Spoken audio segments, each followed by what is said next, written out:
Welcome back to my channel. Hi, আমি আছো Kanyakumariত and এতিয়া আহিছো আমি ট্ৰেভেল এজেন্সিত এটাত ইয়াত আমি বাস এখন বুক কৰিম আৰু ইয়াত half day tour one day tour সব আছে সো আমি পিক কৰিলো হাফ ডে টুৰ এণ্ড ইয়াত যি প্লেচেছ আছে সব দেখাব হাফ ডে টুৰত মানে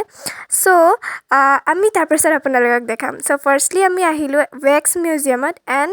ইয়াৰ ভিতৰত আমি ফেমাছ মানুহবিলাকক লগ পালোঁ যেনেকৈ অমিতাভ বচ্চন শ্বাহৰুখ খান মাইকেল জেকচন সকলোবোৰ আপোনালোকেও আহিলে নিশ্চয় লগ পাব কাৰণ এয়া হৈছে একদম ৰিয়েলিষ্টিক নিচিনা লাগিছে মমেৰে বনোৱা ষ্টেচু আমাক লিমিটেড টাইম দিয়া গৈছে এটা প্লেচ চাবলৈ সো এতিয়া আমি আহিলোঁ বাছত আৰু আমাৰ লগত জেঠাই আছে মই আছোঁ জেঠু আছে কাকা আছে এণ্ড পিতাই আছে সো ৱেক্স মিউজিয়াম চাই পেলাই আমি বহি গ'লোঁ বাছত এণ্ড আমাৰ নেক্সট প্লেচটোলৈ আমি গৈ আছোঁ আৰু নেক্সট প্লেচটো হ'ল এইটো মন্দিৰ এটা ৱেক্স মিউজিয়ামৰ পিছতে আমি আহিলোঁ ভেংকটেশ্বৰ স্বামীবাৰী টেম্পল আৰু ইয়াৰ কাষতেই সাগৰ আছে আৰু ইয়াৰ পৰা দেখি থাকি ৰক মেমৰিয়েলো আমি গৈছোঁ তাৰ ভিডিঅ'টো মোৰ চেনেলত পাই যাব মই ডেছক্ৰিপশ্যনত দি দিম সো আপোনালোকে চোৱা নাই যদি এবাৰ চাই ল'ব মন্দিৰটোৰ এটমছফিয়াৰ বহুতেই পিচফুল আছিলে আৰু এই মন্দিৰটো ভগৱান ভেংকটেশ্বৰৰ পূজাৰ বাবে নিৰ্মাণ কৰা হৈছে আৰু মন্দিৰৰ চাৰিওফালে ভগৱান বিষ্ণুৰ 10টা অৱতাৰৰ প্ৰতিমূৰ্তি স্থাপন কৰা আছে মন্দিৰটোৰ চাৰিওদিশ উপভোগ কৰি আমি তাৰপাছত আমাৰ নেক্সট প্লেচটোলৈ ৰাওনা হ'লোঁ আমাৰ নেক্সট প্লেচটো আগেন এটা মন্দিৰ আমি আহিলোঁ সাই বাবা মন্দিৰ আৰু ইয়াৰ সাৰাউণ্ডিংছবিলাক ইমান নিট এণ্ড ক্লিন কৰি থোৱা আছে আৰু বাছখন ইয়াত অকণ বেছি টাইম ৰখিব কাৰণ ইয়াৰ বাউণ্ডেৰীতে ৰেষ্টুৰেণ্ট হোটেল বাগেৰা বহুত কিবাকিবি আছে সো আমিও ইয়াতে অকণ সময় জিৰণি ল'লোঁ আৰু তাৰ কাষতে চাওক কিমান ডাঙৰ ডাঙৰ পাহাৰ আছে আৰু এতিয়াও কন্যাকুমাৰী বহুতো ঠাই এক্সপ্ল'ৰ কৰিবলৈ বাকী আছে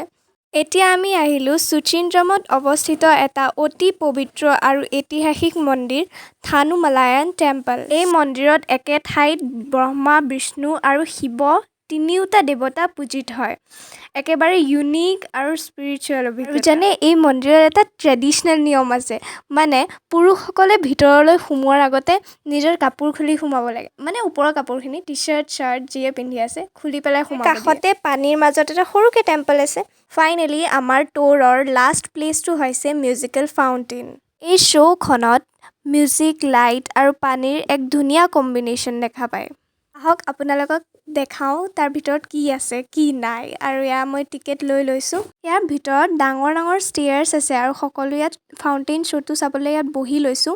আৰু এই ফাউণ্টেইন শ্ব'টো চোৱা মানে দিনটো শেষ কৰাৰ এক পাৰফেক্ট মুমেণ্ট লাইটছ অফ হৈ গৈছে এতিয়া আৰম্ভ হৈ গৈছে আৰু ইয়াৰ বেকগ্ৰাউণ্ডৰ মিউজিকৰ ৰিডমত এই কালাৰফুল লাইটছৰ যোনটো পানীয়ে নাচি থাকে লগতে কালাৰফুল লাইটছো বহুতেই ধুনীয়া অনুভৱ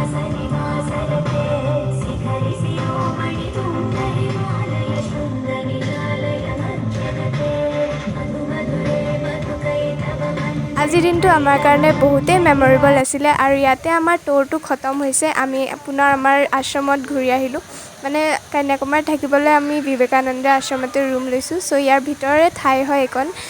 ভিতৰত মানে কেমেৰা এলাউড নাই সেইকাৰণে বাহিৰৰ পৰা এইকণ দেখাই দিছোঁ ৰাতি হ'লে বহুতেই লাইটছ এণ্ড ফাউণ্টেইনছৰ লগত গোটেই জেগাটো জিলিকি থাকে চ' মোৰ ভ্লগটো আজি ইয়াতে সমাপ্ত কৰিছোঁ ভাল লাগিলে প্লিজ এটা লাইক কৰি দিব মই নেক্সট ভিডিঅ'ত লগ পাম বাই